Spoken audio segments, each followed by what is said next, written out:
जगन्नाथ मंदिर का ध्वज क्यों लहराता है हवा के विपरीत दिशा में?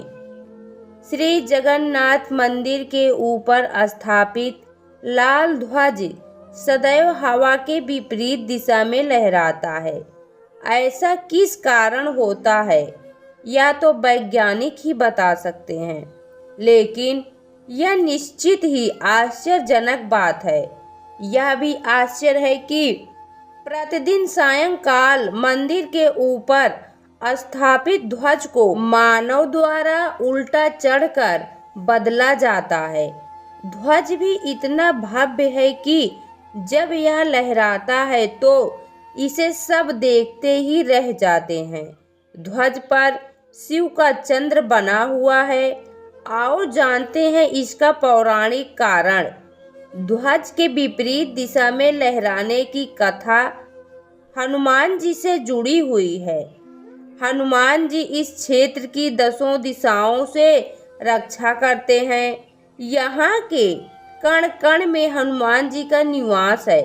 हनुमान जी ने यहाँ कई तरह के चमत्कार बताए हैं। उन्हीं में से एक है समुद्र के पास स्थित मंदिर के भीतर समुद्र की आवाज को रोक देना। इस आवाज को रोकने के चक्कर में ध्वज की दिशा भी बदल गई थी। एक बार नारद जी भगवान जगन्नाथ के दर्शन के लिए पहुँचे तो उनका सामना हनुमान जी से हुआ। हनुमान जी ने कहा कि इस वक्त तो प्रभु विश्राम कर रहे हैं, आपको इंतजार करना होगा। नारद जी द्वार के बाहर खड़े होकर इंतजार करने लगे। कुछ समय बाद उन्होंने मंदिर के भीतर झांका तो प्रभु जगन्नाथ श्री लक्ष्मी के साथ उदास बैठे थे। उन्होंने प्रभु से इसका कारण पूछा तो उन्होंने कहा कि यह समुद्र की आवाज हमें विश्राम करने नहीं देती। नारद जी ने यह बात बाहर जाकर हनुमान जी को बताई। हनुमान जी ने क्रोधित होकर समुद्र से कहा कि तुम यहाँ से दूर हटकर अपनी आवाज रोक लो, क्योंकि मेरे स्वामी तुम्हारे शोर के कारण विश्राम नहीं कर पाते हैं। यह सुनकर समुद्र देव ने प्रकट होकर कहा कि हे महावीर सो हनुमान, यह आवाज रोकना मेरे बस में नहीं। जहाँ तक पवन वेग चलेगा यह आवाज वहाँ तक जाएगी। आपको इसके लिए अपने पिता पवन देव से विनती करनी चाहिए। तब हनुमान जी ने अपने पिता पवन देव का आह्वान किया और उनसे कहा कि आप मंदिर की दिशा में ना बहें। इस पर पवन देव ने कहा कि पुत्र, यह संभव नहीं है, परंतु तुम्हें एक उपाय बताता हूँ कि तुम्हें मंदिर के आसपास ध्वनि रहित वायु कोशी वृत्त बनाना होगा। हनुमान जी समझ गए।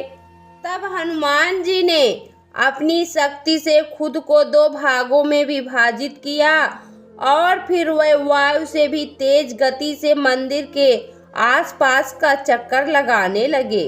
इससे वायु का ऐसा चक्कर बना कि समुद्र की ध्वनि मंदिर के भीतर न जाकर मंदिर के आसपास ही घूमती रहती है और मंदिर में श्री जगन्नाथ जी आराम से सोते रहते हैं।